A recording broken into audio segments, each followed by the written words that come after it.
বন্ধন নিউজে আপনাদের স্বাগত। শুরু করছি আজকের খবর। তিনি কোথায় যাবেন? ব্যাংকে যাচ্ছেন, ব্যাংক লোন দিচ্ছে। আমাদের কাছে ধারণা কি ব্যাংক লোন দিচ্ছে মানে ক্লিয়ার, ব্যাংক তো এমনি দেবে না, साफ सुथरा प्रॉपर्टी है। হ্যাঁ। আমাদের কাছে সাধারণ মানুষের bank is an authority institution, ব্যাংকও ফ্রড করবে আমরা কি করে যাই? কেএমসি স্যাংশন দিচ্ছেন মানে আমরা তো চিএস, ইটস অ্যাক্রোসেন্ট, ইটস অথরিটি। আপনাদের মনে থাকবে যখন এই সারদা স্ক্যাম হয়েছিল তখন এই কলকাতা হাইকোর্টে ওই যখন বিভিন্ন লিডার্স বাবু যখন জেলে গিয়েছিলেন সেই সময় যখন মামলা হতো খুব সুন্দর একটা এক্সপ্রেশন ব্যবহার করেছিলেন সেই সময় তিনি সিবিআই কাউন্সিল ছিলেন যে অ্যাকচুয়ালি কি গুডউইলটা কি? গুডউইল ইজ লাইক ওই এলআইসির ওই হাতটার মতো, ওইটা গুডউইল।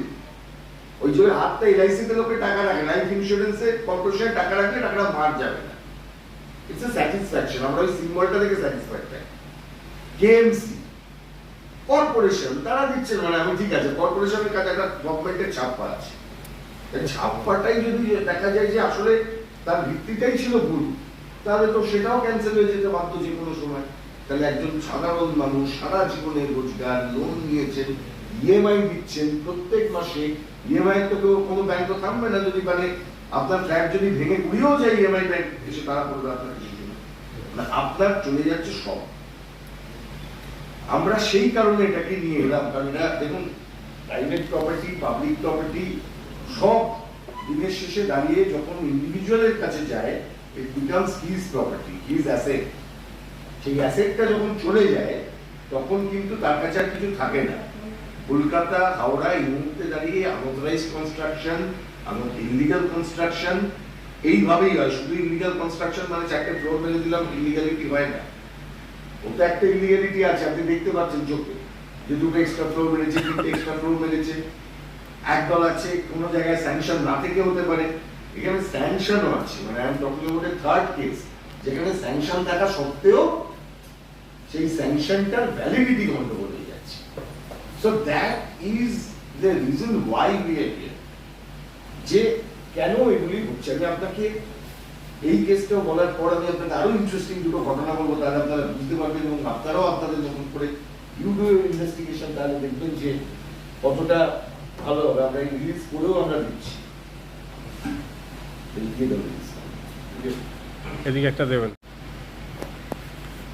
এই আমরা দেখলাম কি যখন ডেভেলপার বিল্ডিংটা তৈরি করছেন, আমি দেখুন দুজনের প্রোবেট মামলায় কি আছে, not making any comment on that, সেটা প্রাইভেট ডিসপিউট।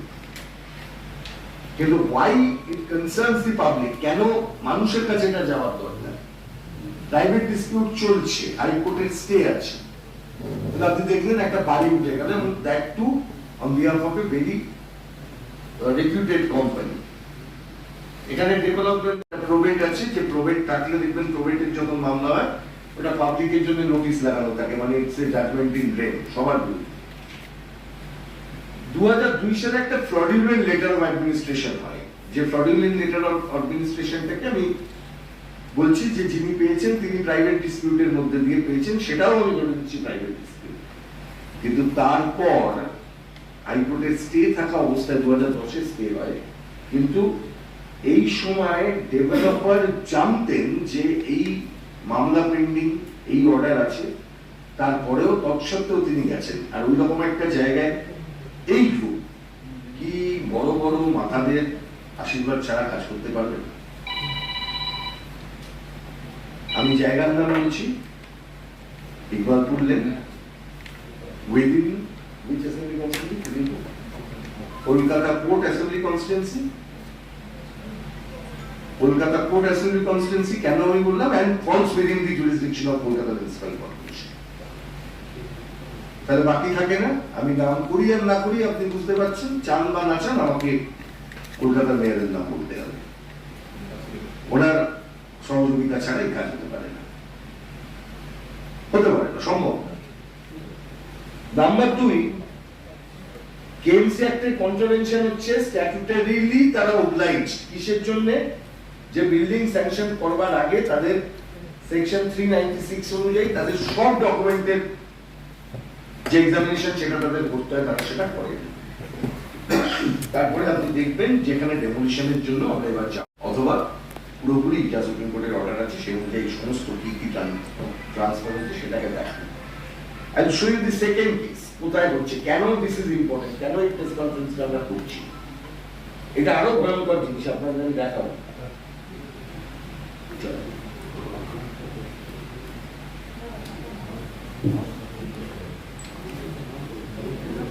भूल हो गया।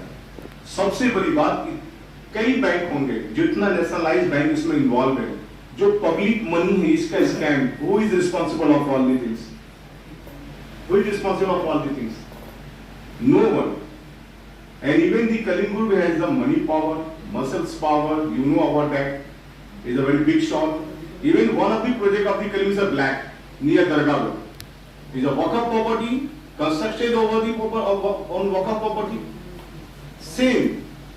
They are doing this kind of activity at the society of the. And the one thing is that सबसे बड़ी बात ये है, আপনারা জানেন দুটো ব্লক, হ্যাঁ, একটা হচ্ছে থাকদারি মৌজা আর একটা হচ্ছে মহিষবাথান মৌজা। এইখানে মার্লিনের দুটো প্রপার্টি তৈরি হয়েছিল, একটা মার্লিন অ্যাসপায়ার আর একটা হচ্ছে মার্লিন ফিফথ অ্যাভিনিউ। আপনারা কেউ জানেন কিনা জানি না, দিস টু প্রজেক্টস ছিল হচ্ছে অ্যাফোর্ডেবল হাউজিং এর প্রজেক্ট, মানে MiG, LIG, HIG mandatory lottery করতে হতো প্রত্যেকটা প্রজেক্ট, ম্যান্ডেটরি লটারি। এমআইজি মানে মিডল ইনকাম, এলআইজি মানে লোয়ার ইনকাম, আর এইচআইজি হচ্ছে হায়ার ইনকাম। এইচআইজি ফ্ল্যাটস গুলোকে ওপেন মার্কেটে বিক্রি করার জন্য ছাড় দেওয়া হতো, কারণ this was A scheme adopted by erstwhile government in the state. I mean to say the government which was in power prior to 2011. তারা করেছিলেন, তারা বলেছিলেন যে এগুলোর ক্ষেত্রে আমরা এইচআইজি এবং এমআইজি এবং এলআইজি গুলোকে আমরা প্রোটেক্ট করবো এসকেলেশনের হাত থেকে। শুধু এইরকম ফ্রড করে, ফ্রডুলেন্ট ডকুমেন্টস দিয়ে বলেছে হাউজিং বোর্ডের সাথে মার্লিন একটা এগ্রিমেন্ট করেছে। মার্লিন ইজ এ কোম্পানি, মানে টকিং অ্যাবাউট কলিমস এন্ড টকিং অ্যাবাউট মার্লিন আর একটা নাম। আমি কেন বলছি, মানে অনেকে ভাবতে পারেন এটা আমাদের একটা কোনো প্রাইভেট ইন্টারেস্ট আমরা অ্যাড্রেস করছি না, যেহেতু এটা প্রাইভেট ইন্টারেস্টের মধ্যে নেই, তার বাইরে একটা পাবলিক ইন্টারেস্টের জায়গায় চলে এসেছে। We are here before the people, কারণ we want the people to be aware about this. আমার কাছে টোটাল ডকুমেন্ট আছে, সেই ডকুমেন্ট বলছে, আপনারা নিতে পারেন। This is there is a writ petition filed in public interest litigation, Kolkata হাইকোর্টে চলছে অন দিস পয়েন্ট, সিবিআই ইত্যাদি ইত্যাদি চেক। সিম্পল জিনিস বলছে হাউজিং বোর্ড তারা এগ্রিমেন্ট করছেন বেঙ্গল মার্লিনের সাথে, and that agreement remains unregistered agreement. কি বলছেন, বেঙ্গল মার্লিন হাউজিং বোর্ডের হয়ে ল্যান্ড অ্যাকোয়ার করবেন। আচ্ছা বলুন তো অ্যাকুইজিশন কি করবে? প্রাইভেট পার্টি কোনোদিন অ্যাকুইজিশন করতে পারে? আমি অ্যাকোয়ার করতে পারি কোনো ল্যান্ড? শুধু টার্ম বদলাচ্ছে, মানে এদের বুদ্ধিটা দেখুন। এই টার্মটা অ্যাকুইজিশন, অ্যাকোয়ার শব্দটা দিয়ে দিলাম, এমনি অ্যাকোয়ার শব্দটা তো একটা ইংরেজি মানে আছে, আই অ্যাকোয়ার দিস ল্যান্ড, তার তো একটা মানে দাঁড়ায়। কিন্তু অ্যাকোয়ার শব্দটা ফোনেটিক্যালি যদি আপনার কাছে ব্যবহার হয়, তাহলে জানেন অ্যাকুইজিশন মানে ল্যান্ড অ্যাকুইজিশন, ল্যান্ড অ্যাকুইজিশন মানে ও তাহলে जमी अधिग्रहण। और एक एड्रेस से सर्च होता है प्रॉपर्टी, लास्ट दलील आपको जो मिलता है, अगर आप उसको सर्च में जाओगे, मैनुअल सर्च में जाओगे, और उसके बाद जब आपको लास्ट दलील मिलता है, दैट मीन्स आपका वो सीजरा सही है। जब आपका सीजरा सही रहेगा, उसके बाद आपको देखना है कि जो बंदा उस दलील में, लास्ट दलील में, वो जिंदा है या मर गया है। अगर वो मर गया तो उसका बाल बच्चा कौन है, उसके बाल बच्चा वाकई में उसका है या नहीं है, या कुछ और है समथिंग। ये सारी चीजें को जो वेरीफाई होता है। अगर उसका कोई लीगल है तो उसका डॉक्यूमेंट्स होगा, वोटर कार्ड, आधार कार्ड, पैन कार्ड और समथिंग और अदर्स कार्ड होगा, जिससे ये साबित होगी वो उसका लीगल ईयर है। फिर सक्सेशन सर्टिफिकेट होता है आपका, फिर फर्स्ट क्लास मजिस्ट्रेट के सामने होता है। तो ये सारी चीजों से आप वहां पर जब सर्च करोगे तो आपकी सारी प्रॉपर्टी क्लियर मिलेगी। बट चूंकि बड़े बड़े डेवलपमेंट जो है ये लोग पैसे की पावर से क्या करते हैं, हर चीजों को गुमराह कर देते हैं, मिसलीड कर देते हैं, वकील खरीद लेते हैं, कारपोरेशन खरीद लेते हैं, क्योंकि पॉलिटिकल इनका पर इन्फ्लुएंस रहता है। ये कलीम ग्रुप का आप अगर ब्लैक वाला जाइएगा जो प्रोजेक्ट दरगाह रोड में है, वो आज भी पेंडिंग है। उसमें वकफ इशू है, उसमें पहले कवर था, कब्रिस्तान था, उस कब्रिस्तान की जगह पे उसने बिल्डिंग बना दिया। आज भी देखिएगा कि ब्लैक जो कलीम ग्रुप का है वो सामने वाला पोर्शन बना हुआ है, पीछे वाला पोर्शन अभी भी खाली है, वो कंप्लीट ही नहीं हो रहा है।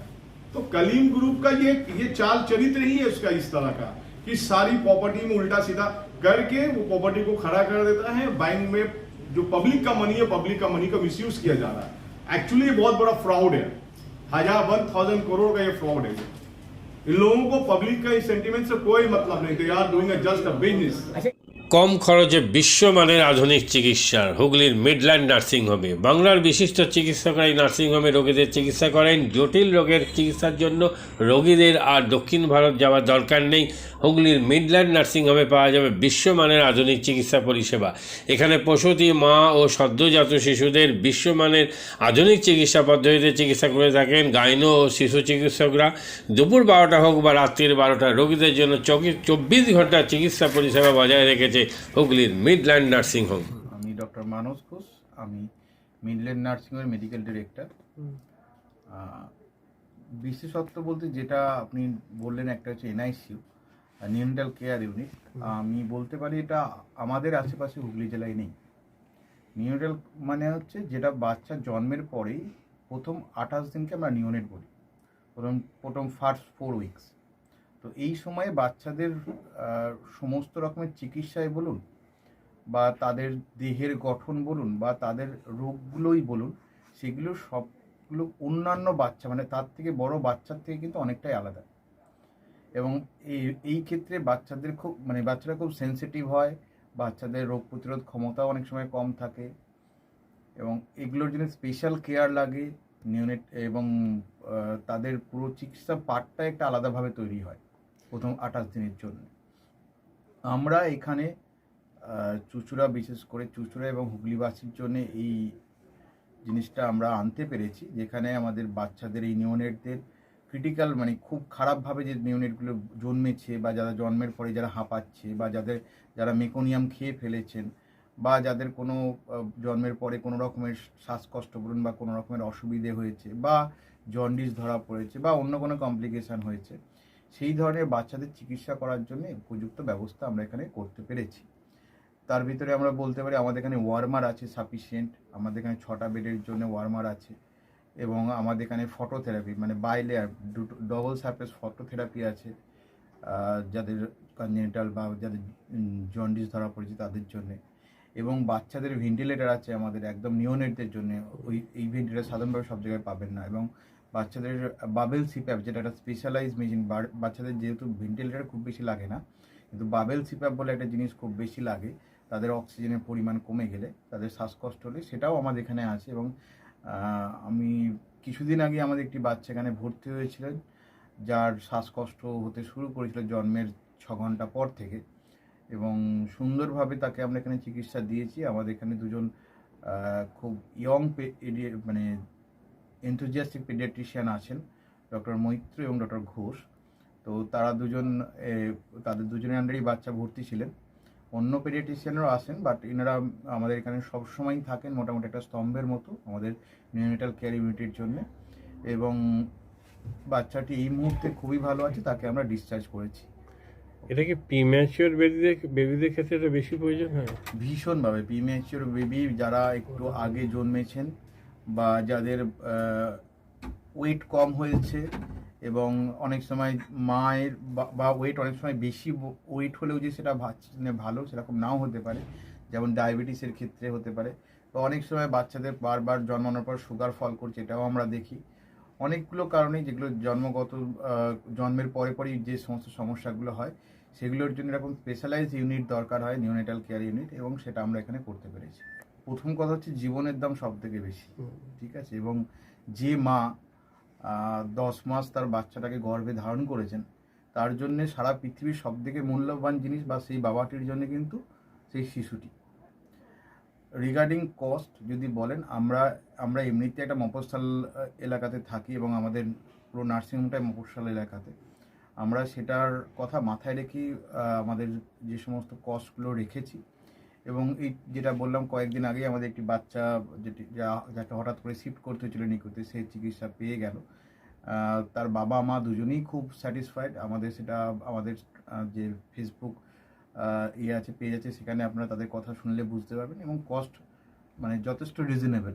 আমি একেবারে কম বেশি এরকম বলবো না, আমি বলবো রিজনেবল। আমাদের মফস্বলের জন্য যেটা হওয়া উচিত সেই রকমই করা আছে। নাম বলুন। ঝুমা চক্রবর্তী। আপনার সুব্রত চক্রবর্তী। কি বাচ্চা আছে? ছেলে হয়েছে। কতদিন অ্যাডমিট ছিলেন এখানে? 4 দিন, আজকে নিয়ে 5 দিন ডিসচার্জ নিয়ে 5 দিন করলাম। কোন ডাক্তারের অ্যাডমিট মানে আন্ডারে হয়েছে? কৌশিক ব্যানার্জি। আর বাচ্চাকে কে দেখছিল? শুভদীপ মিত্র, ডক্টর শুভদীপ মিত্র। বাচ্চার কি হয়েছিল? শ্বাসকষ্ট ছিল, আর স্যাচুয়েশন পাচ্ছিল না, ফটোথেরাপি দিতে হলো। এটার জন্য শ্বাসকষ্টের জন্য কি করতে হয়েছিল? ভেন্টিলেশন দিতে হয়েছিল। প্রথম সকাল থেকে তো এমনি নর্মাল অক্সিজেন চলছিল, রাতের দিক থেকে আবার ভেন্টিলেশন দিতে হয়েছিল। এখন কেমন আছে বাচ্চা? এখন ভালো আছে, একদম সুস্থ। একদম। মা কেমন আছে? মা ভালো আছে। আচ্ছা, আজ বাড়ি যাচ্ছেন তো? হ্যাঁ। Thank you. হুগলির কোদালিয়ায় জাতীয় যুব কম্পিউটার সাক্ষরতা মিশন স্কুল পড়ুয়াদের পাশাপাশি তরুণ প্রজন্মের কাজে স্বনির্ভর হওয়ার জন্য বিশ্বমানের কম্পিউটার প্রশিক্ষণ কেন্দ্র। এখানে ক্লাস 3 থেকে ইঞ্জিনিয়ারিংয়ের কম্পিউটার কোর্স পর্যন্ত প্রশিক্ষণ দেওয়া হয়। এই হুগলির কোদালিয়া জাতীয় যুব কম্পিউটার সাক্ষরতা মিশন প্রশিক্ষণ কেন্দ্র থেকে কম্পিউটারের প্রশিক্ষণ নিয়ে দেশে বিদেশে অনেক ছাত্রছাত্রী আজ প্রতিষ্ঠিত। স্বল্প ফিতে ছাত্রছাত্রীদের বিশ্বমানের কম্পিউটার প্রশিক্ষণ দিয়ে এই কেন্দ্র এক বেঞ্চি দৃষ্টান্ত সৃষ্টি করেছে। বন্ধন নিউজের ক্যামেরায় ধরা পড়ল সেই দৃশ্য। নমস্কার, জাতীয় যুব কম্পিউটার সাক্ষরতা মিশন কোদালিয়া, আগে জুনিয়র ফ্যাকাল্টি।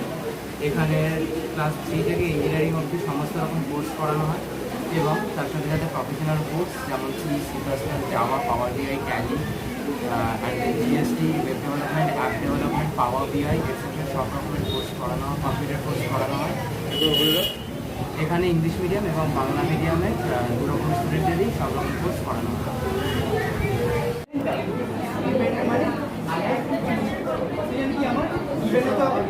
সেকেন্ড কি আমার ট্যালেন্ট গ্রুপ, রাইট? আমি এখানে কি করলাম, এই পার্টটা আমি বার করছি কাকে? এই পার্টটা the first while loop is for the sum of digits and the second while loop is for the reverse.